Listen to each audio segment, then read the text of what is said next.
Hope everybody's having a good Saturday. YouTube Live Q&A this time. I had a lot of organized shows over the course of the week. I thought that we could keep it a little bit more casual, open it up for all of your questions on this beautiful Saturday as the 49ers are about halfway through their offseason program. This was a tremendously busy week. I covered this on the Friday Live, so go ahead and like the video, subscribe to the channel. Make sure you have that alert icon in case you missed a video. I included some Steve Young footage from an event in Walnut Creek that I went to on Wednesday. So we had the practice, and then obviously we had all the 49ers greats at the Lesher Center for the Dwight Clark Legacy Series event. And we got John Lynch there too. So good intel on Trey Lance, Jimmy Garoppolo, everything that you'd possibly want. I covered all of that in the previous video on Friday. So again, subscribe to the channel. Make sure you don't miss it. Bring your questions to this one. I'm sure that we'll cover some of the information that I covered on Friday, but still, it's important that you remain up to date. So anyway, I already have a couple questions. I could go ahead and get started with some of these. First one right here from Mike L. Hey, Dave. They had to have known of Alex Mack's retirement and had confidence in what they had in-house. No, totally different handling than that of Staley, where they kept him quiet and had a trade in place. The answer to your question is yes, the 49ers did know of Alex Mack's retirement ahead of time. At least they knew of Mack's strong lean toward retirement. It's no coincidence that Alex Mack's official retirement came on June 3rd, 2022. Remember that Weston Richburg's official retirement announcement came on June 2nd, 2021. That means that it was a post-June 1st retirement. If you want a translation, that means that the 49ers fell within the rules to push some of the dead cap hit, 50% of it to be exact, from the retirement into 2023. With Weston Richburg's, they were able to push 50% of the dead cap hit from 2021 into 2022. This is by design. So the retirements by design happened after June 1st. Remember, in the months leading up to this, I said June 1st would be an inflection point. If Alex Mack was indeed planning to retire, he would do it after June 1st. Well, lo and behold, it happened on June 3rd. This is all to say that the 49ers weren't shocked. They weren't caught off guard.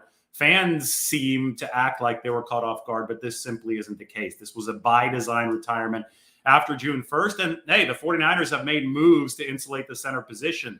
3 of their rookie acquisitions can potentially play center in the long term. And the favorite to start at center in the short term is Jake Brendel. I'm going to pop open something for Jake Brendel here that I think is really, really interesting, that I think you guys are going to enjoy.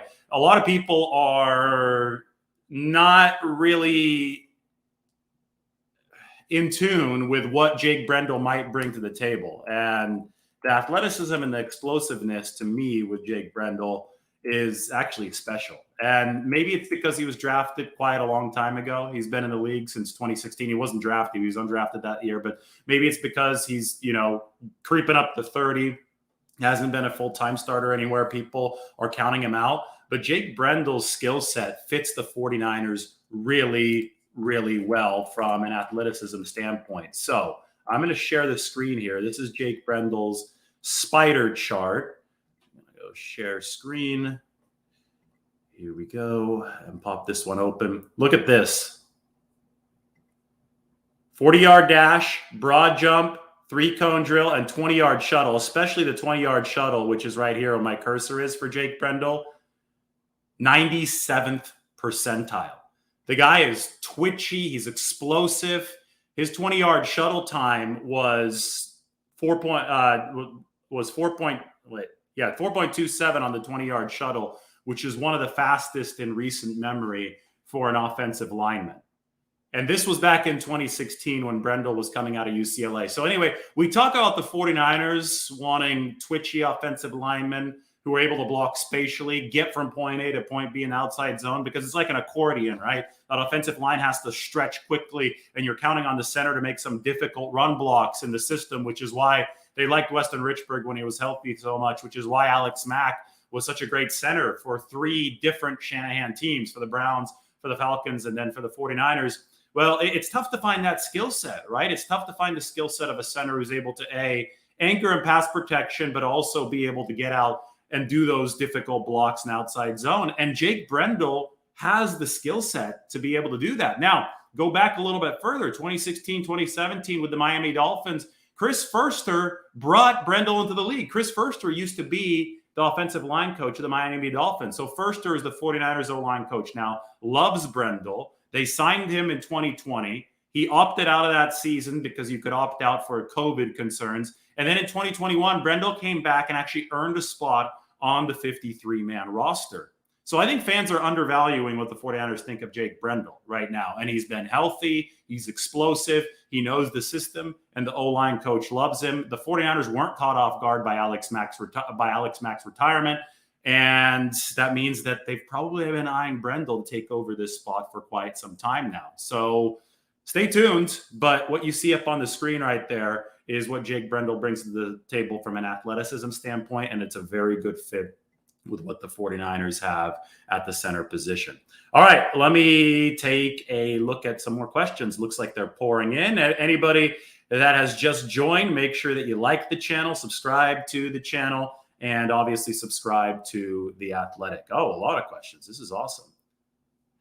How long before Gore is signed to a front office post? I think as soon as Frank Gore wants one, he'll get that front office post. That was an impressive one-day retirement the other day. You have to love Frank Gore, all that he brought to the table. I mentioned it on Friday. First ballot Hall of Famer. No reasonable football person is even debating this. Number 3 on the all-time rushing list. Saludos. How is Banks's progression? Well, he's reworked his body. He's still at around 330 pounds, but he's converted a lot of that fat to muscle. He looks like he's in a lot better shape, and he's much more comfortable at left guard, where he played at the end of his career in Notre Dame, than at right guard. And with all that in mind, it's Aaron Banks' turn to take over that left guard spot that Laken Tomlinson left. In fact, a lot of the 49ers' success probably hinges on it. So we won't know until pads come on, but as far as the physical progression goes, it's looking good for Aaron Banks. I'll tell you what, the 49ers will be happy to have a 330-pounder who can move, because they need some size up there too, because they're going to be running a little bit more inside zone, some more gap scheme. They're going to want a guy who can go and maul people a little bit. They just don't want the dainty only guys. Boy, I've been talking too much. Jeez. Crazy. Ask your questions as I get this cough out, man. All right. Water is consumed. We're going to the next one. Hey, David. Do beat writers moonlight doing other things in the offseason? Is there full-time work reporting to do? No, the NFL is a year-round job. They play games for 3 or 4 months of the season, but you could just ask my fiance. The season never ends. She's not too happy about it. If Margot's watching right now, then shout out to her. But yeah, she's not too happy about the season never ending. The NFL season is a 365-day job. Now, the NFL gets some business credit for this, right? They found a way to keep themselves in the forefront of attention for all of those 365 days. For example, you know, they do all these little small tweaks to their offseason schedule to make sure that they stay in the forefront of attention. But remember the schedule release? Remember that it used to come before the NFL draft in April? Well, the NFL did something really smart from a business perspective. I'm sure that a lot of people don't like it. Reporters I know don't like it. I don't care. I just cover whatever happens. But they realized that pre-draft hype was off the charts regardless. So they would just be double dipping in an inefficient way by continuing to release the schedule before the NFL draft, because they were already commanding attention thanks to pre-draft hype in April. So the NFL decided to move the schedule release to May. And by moving the schedule release to May, they capitalized on the fact that people care way too much about the schedule release, and now they own the calendar month of May. They own that gap in between the NFL draft and OTAs. So now the NFL essentially owns every single month of the year. They dominate every single month of the year. Obviously, training camp, August, season, September to January/early February, NFL Combine, February, free agency, March, NFL draft hype and NFL draft in April, schedule release in May, OTAs in May and June. They own everything on that calendar except for July. 4th of July is the last remaining unclaimed ground. And I'm sure the NFL will find a way at some point soon to plant their flag into 4th of July. Right now, it probably belongs more to the MLB. Now the NFL is not going to be cool with that. They're going to find a way to grab the 4th of July, because right now that is the only part of the calendar year that the NFL does not dominate. David, how's Juice been looking in OTA so far? And what was that exercise that he was doing? That's a great question. I put that up on my Twitter. Maybe we should find it to show people. The NFL retweeted me yesterday, which led to quite the mention fest in my Twitter. So let's find Kyle Juszczyk on here and that video. Post it for you guys up on the screen. Here we go. The NFL had a funnier caption than I did. They're professionals. We got to give them credit for that. All right, here we go. I'm going to share this right now. Here we go. Why don't we make this big for you? And why don't we play it? There it is. That's Anthony Lynn working with Kyle Juszczyk. And the NFL's caption was, it looks like Juszczyk's controller broke. Controller disconnected. Let's put it that way. He's just stuck there. Anthony Lynn, is he punishing him? No, he's not. Don't worry. Somebody thought he was punishing him. Some former kicker. I'm like, give me a break. He's not punishing him. This is work off on the side field while special teams and all that was going on. But Anthony Lynn is just torturing Kyle Juszczyk. This reminds me of those wall sits that you do in exercise. I don't know if you guys are familiar. You just have to sit at 90 degrees with your legs on the wall. This burns. I mean, right now his legs are screaming, but he's staying nice and still. And Anthony Lynn is just torturing him. I mean, Anthony Lynn is being cruel right now. All right, there. Juszczyk is done, and he's going to shake out the legs a little bit. Get that lactic acid out. Nice job, Kyle. That was a tough exercise. So what was Kyle Juszczyk doing here? Well, let me read you what he was doing, because I messaged Kyle to ask him what exactly he was doing. I'm going to hide my DMs right now so that you guys can't see this, but I'm going to read straight from the source. He was working on getting comfortable in that low position for drive blocks. So no, it was not punishment. Kyle Juszczyk was working on getting comfortable in that low position for drive blocks. And that was with new running backs coach Anthony Lynn. So that was what was going on. Kyle's been looking good at OTAs. I mean, he's always ready. He's a consummate professional. His fellow Harvard alum the other day graduated, Ryan Fitzpatrick, but Fitzpatrick was in the league for like 16 years. They never overlapped at Harvard, but Juszczyk, a pro's pro, looking great at OTAs. Missed one of the open media sessions due to a family issue, but he was back there getting tortured by Anthony Lynn the other day. No, he was just working on drive blocks, and it was all good. So Kyle Juszczyk, still part of the 49ers, a very important part of the 49ers. Have you heard anything that makes you believe Hufanga is good enough to start, or seen or heard anything? Well, Hufanga has been the starter or the first stringer at the safety position opposite Jimmy Ward for all the reps that I've seen at OTAs. He's an instinctual player. 49ers saying that he added a little twitch this offseason, maybe through the fact that he knows the playbook better.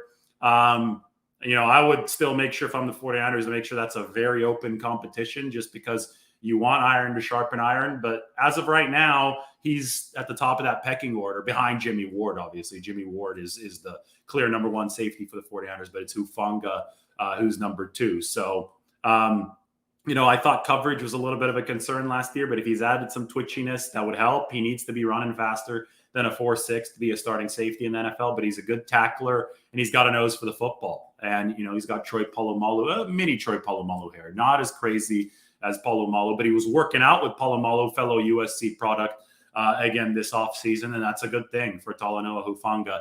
Remember that DeMeco Ryans runs a lot of 3 safety sets, and if you run a lot of 3 safety sets, then there's going to be room for Talanoa Hufanga. The question is who grabs safety 2 if Hufanga is safety 3, and right now Hufanga is safety 2, so I don't know. But he's a cerebral player, he's an instinctual player, and he's going to get playing time. We'll see how DeMeco Ryans, though, runs the offense. All right, let's move on here. Joe Burrow did well with a weaker O-line. Are the Niners more focused on defense to compensate and rely on Trey's mobility? If Trey's hurt midseason, we won't have Jimmy and Nate. Well, the 49ers won't have Jimmy Garoppolo. Yeah, they'll probably have Nate Sudfeld if Trey Lance is hurt midseason. Joe Burrow, we could say he did well with a weaker offensive line, but Joe Burrow, his season ended up exactly like Jimmy Garoppolo's behind a weaker O-line. His season ended with a desperation pass while getting thrown to the ground by Aaron Donald. So weak offensive line is going to torpedo any quarterback, really. Yes, Trey can run a little bit, but there's a difference between, mobility and the ability to pick up yards on the ground in a design fashion and maybe be a little bit elusive back there. But if you're getting pressure up the A-gap, if your guards are getting beaten, if Aaron Donald is wrecking the game, it really doesn't matter how quick or fast you are. That's going to disrupt any offense. Exhibit A might be Patrick Mahomes against the Tampa Bay Buccaneers the year before in the Super Bowl. Yeah, Mahomes can move. He's mobile. He got absolutely destroyed when the Chiefs couldn't protect him up front. Joe Burrow got absolutely destroyed when the Bengals couldn't protect him against the Rams up front. And Jimmy Garoppolo didn't have a chance either. So Trey Lance is going to fall into the same boat as all those guys that the 49ers can't fix the issues up front. So, relying on mobility is never a good thing. Mobility should be an enhancement to the quarterback position. You can't cheat mobility, right? You can't cheat pass protection. Let's put it that way. You either have it or you don't. And if you don't have it, you're not going to win a Super Bowl. So should fans be concerned about the 49ers offensive line? Absolutely. It's why I've been hammering it home for years now. It needs to be better for the 49ers to win a Super Bowl. The problem is that the rest of the media and, fans, they aren't critical enough in the right spots. And I'm so critical of the offensive line because that's literally been the difference between the 49ers, winning a Super Bowl. They haven't won one and close, but no cigar. That has been the difference is interior offensive line play. It's not about Jimmy Garoppolo. It's not about, the defense breaking at certain points. Yes. I mean, obviously if Jaquiski Tartt catches the Matthew Stafford interception, the 49ers probably win. They might win the Super Bowl. But at that point, we're nitpicking individual plays. If we want to talk about, and individual plays are going to break against you in football. That's just the truth of the matter. It's a chaotic sport. If we want to talk about the overarching issue that's been consistently too weak for the 49ers to rely on to win a Lombardi trophy, it is interior offensive line pass protection, namely the right guard position. And if that doesn't get better, then the 49ers are going to have way too many individual plays break in their favor, and that turns into an unlikely parlay, right? So the 49ers do need to get better on that interior O-line, and hell, the entire O-line needs to be better than it was against the Rams in the NFC title game. The team seems to sign their players in July. Does that mean they may have started sitting down with Deebo Samuel? Yes, John Lynch, in fact, seemed to imply that there have been talks with Deebo Samuel lately. And I'm hearing a lot of stuff about Deebo Samuel. And there's a reason I've been consistent on this. Everything is trending toward him re-signing with the 49ers this offseason. I can't divulge a lot of the details. Some of this is off the record, but I can confidently tell you that the 49ers are moving toward re-signing Deebo Samuel. And there is no reason to be freaking out about that. I haven't heard as much on the Nick Bosa front, but, Nick Bosa also does his business a lot more quietly. And Nick Bosa is such an important player. I'd be shocked if the 49ers don't work something out with both of these players before this season. They have the cap room now, too. They'll have a lot more cap room if and when that Jimmy Garoppolo trade is finalized. So no reason to freak out. It was good for people's offseason clicks, but kind of the steady, reasonable path is prevailing right now, as it usually does. Does Drake Jackson show excellent speed and quickness? I didn't see him out of practice the other day. He had a little wrap on his leg. I don't think it's anything serious. But yes, I mean, Drake Jackson, they drafted him because he's got that burst, that athleticism. I mean, the guy, he could do backflips and stuff at 270 pounds. He's going to be about 265 for the 49ers this year. But, I mean, there's moldable clay to work with Drake Jackson. And that was the highlight of the big feature story that I wrote on him the other day. In fact, maybe I should pop this one open for you guys right here. Let's see. Drake Jackson and his 49ers journey. Why don't you all take a look at this? This was a big piece that I wrote on Drake. For some reason, my Athletic is not logged in. So going to have to, no, it's there. We're good. It's just a little special offer that it's popping up on me. Okay, so here we go. I'm going to share this sucker for you up onto the screen right now. This is what I wrote on Drake Jackson a few weeks ago. The father-son journey. There's Drake. There's Drake. Here's Drake doing some of his, I guess I have to open this on Twitter, doing some of his backflips and all that. This was at 275 pounds. Back in Drake Jackson's freshman year, and he could still do this. Just take a look at that. Boom. I mean, insanely explosive, insanely impressive. There's Drake lifting some weights when he was young. And then we got Drake and his dad, Dennis, right there. Anyway, this is the biggest feature that you'll read on Drake Jackson. It's on The Athletic for $1 a month. you could go check out the chat section. I will put it down there for you guys. And yes, he is showing that explosiveness that you want. I'm going to scroll down a little bit, go through some of the questions that were a little bit more recent right now. Yeah, I think the 49ers will be contending for a playoff spot. I think it's hard not to contend in the NFL for a playoff spot. The league is designed to have parity. Now, contending for a Super Bowl, that's a different thing. And that's going to be determined by the work the 49ers put in from now until the start of the season, and then obviously through the season, how they improve throughout the season. They weren't the same team in week 16, week 17 last year that they were in week 1, right? It's a marathon of a year, and you have to make sure things continue generally trending in the right direction throughout all of that. I answered this a little bit earlier, but I'm guessing you just came on. Jake Brendel is going to be the situation at center. Explosive player. I'll put this back up on the screen. That's Brendel's spider chart. I mean, he is 90th percentile plus in the explosiveness and the agility categories for the 49ers. This was him coming out of the draft in 2016. And he was undrafted back then. Chris Furster coached him his first couple of years. Furster loved Jake Brendel. And, there's a reason why he's on this roster, and there's a reason why they weren't freaking out about losing Alex Mack. And I'm going to be covering this a lot more in depth moving forward. Is there greater than a 0% chance that Jimmy Garoppolo returns to the 49ers? Yes, it's a very unlikely chance, but it's greater than 0%. Here's the thing. The 49ers, there's no reason for them to make a premature move at this point. You might as well get your price for Jimmy Garoppolo or get something for him, or at least wait until you're forced to just give him up for nothing, right? Right now, he's hurt. Nobody's going to trade for him until he proves that he can throw with some zip. That all makes perfect sense. So once that surgery rehab is done, then Jimmy Garoppolo will be healthy. Presumably he's going to be throwing again. And presumably the trade market will be able to blossom again. You could turn the on switch back onto the trade market, and then you'll see somebody somewhere else gets hurt. Somebody somewhere else gets arrested. I mean, I don't know. Like it's the NFL. It's a wild league. Anything can happen. And as that trade market potentially evolves, then the 49ers may get something closer to what they deem an acceptable price for Jimmy Garoppolo. But while he's still on the roster, they still have options at the quarterback position. So say that Trey Lance gets hurt next week. What if he suffers a season-ending freak injury? That could happen next week. It could happen during training camp. Well, then all of a sudden you reevaluate the situation. You have Jimmy Garoppolo still on your roster, and you're like, oh boy, it's a good thing that we've insulated that quarterback position with depth. So you're not going to give up the depth until you absolutely have to, until it becomes worth your while to do so, which means you get a good offer for Jimmy Garoppolo because they don't owe him any of his $26 million or $25 million this year until if and when he makes the 53-man roster. And that wouldn't happen until about September, I don't know, I think exactly 3 months from now, so early September. It's June 4th right now. So yes, anything could happen. It's a weird league. It's an unpredictable league. And until stuff is firmly ruled out, chance is greater than 0%.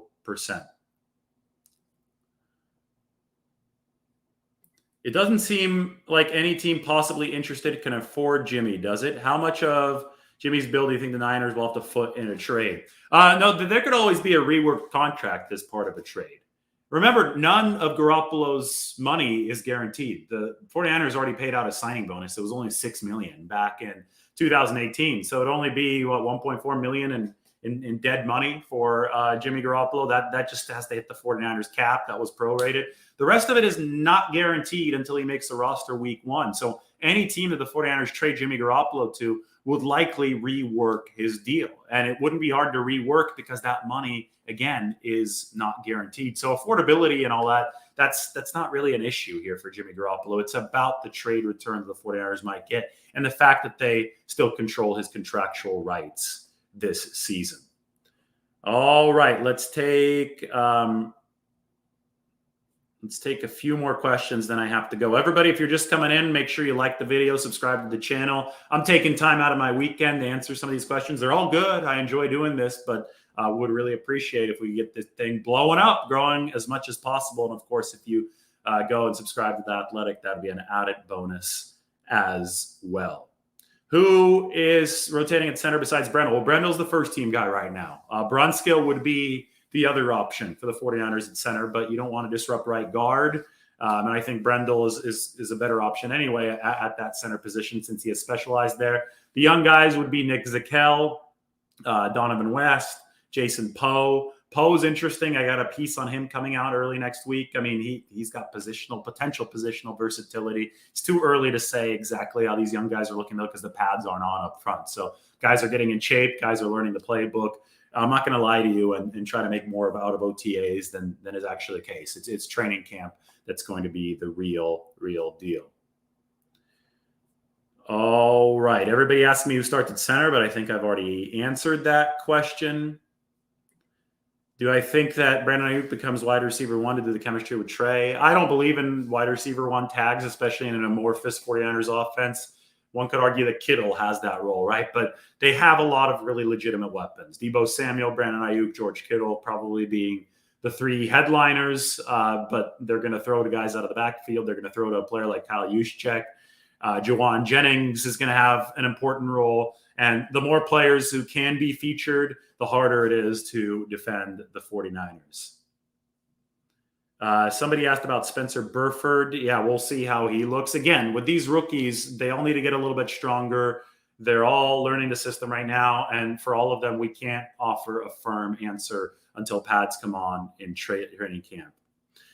Am I sticking to my guns that Jordan Willis and Kevin Givens won't make this team? Well, look here. This is... I think you're misrepresenting what I'm projecting here. My 90-man roster, which includes a 53-man depth chart and is about to pop up on the screen right now, shows you just how crowded the 49ers D-line room is. So here you go. It's highlighted. They have 16 D linemen right now on this 90-man roster. They're only going to be able to carry 10 or possibly 11. So they'll probably make 11.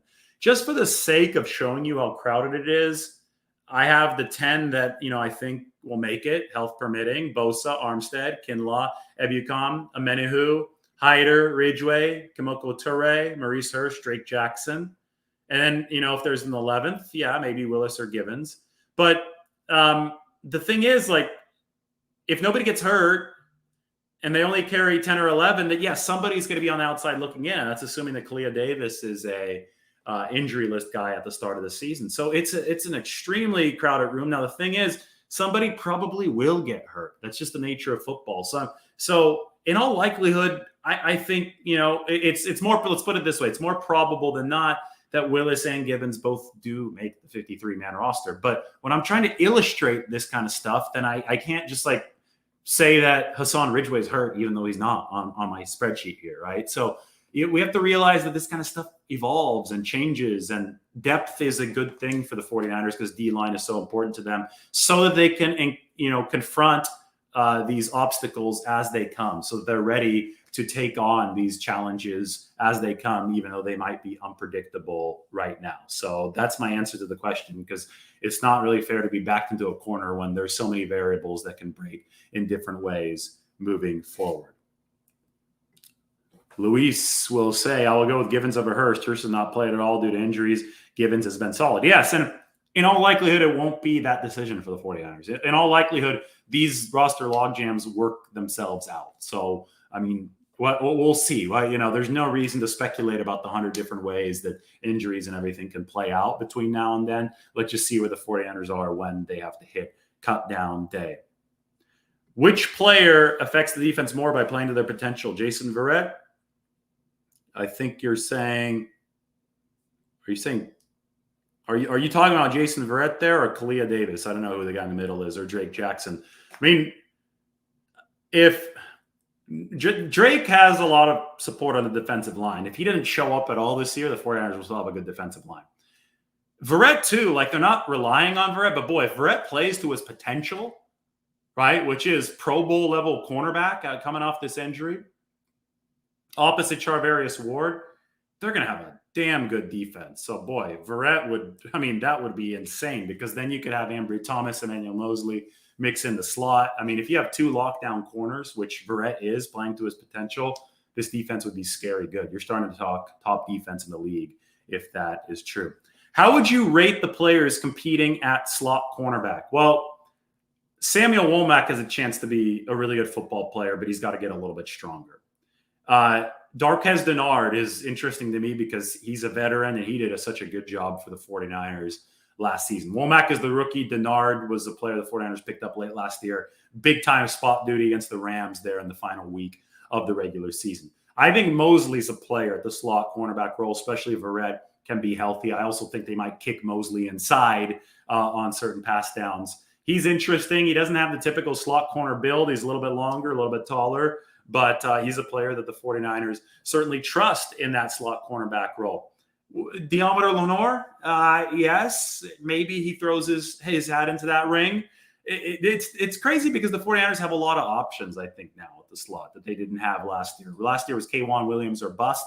Dennard saved their asses, right, against the Rams there in the season finale when he came in, when K'Wan Williams wasn't able to go and they had to move Dante Johnson back to safety. And, of course, Dante is a spot kind of guy at the nickelback too. So there's a lot of potential at slot cornerback right now. I don't know exactly which way the 49ers will go, but from a long-term perspective, the guy that you really like is Samuel Womack. He's got the 32-inch arms. He's got the shorter height, but the agility to go to it, and he can really fly, 4.40 guy. So Samuel Womack is the team's, long-term vision at slot cornerback. Whether or not he's strong enough and ready to go this year at that position from a physical standpoint remains to be seen. Because one thing about the slot, you have to be strong. You're playing closer to the scrum at the line of scrimmage. D'Amico Ryan is going to ask you to blitz a lot. You're going to have to be there and run support a lot. It's really a glorified linebacker role, and you're not going to be muscle laden because you're going to have to cover those slot receivers like Cooper Kupp, but you're going to have to find a way to do both things. And that you're usually going to have sneaky strength and you're going to have elusiveness in there, which is why that shorter height for K'Wan Williams or for a guy like Samuel Womack is great combined with the longer arms, right? You don't see that short of a height with long arms, but Womack has that combination. It means you can cover and you could be sneaky enough. You could be agile enough to get stuff done near the line of scrimmage. All right, guys, I'm going to have to get going here. I have an event to be at in a little bit. Then I have to fly to LA tomorrow. I'm actually in Nashville right now. God, I was in San Francisco the other day. I'm in Nashville right now, LA tomorrow, Bay Area for practice on Tuesday this week. So it's a busy back-to-back schedule. I'm trying to find as much time as I can to do videos. I'm going to be in Westwood in LA very briefly. If you want me to do a lunch with Lombardi from Westwood, either maybe a dinner with Lombardi on Sunday night after the Warriors game or a lunch with Lombardi on Monday, give me some recommendations and we'll go from there. Other than that, everybody like the channel. Everybody subscribe to the channel. Really appreciate you guys. Let's make this video blow up and I will talk to you all soon. So thanks again. Everybody have a great rest of your Saturday. Thank you.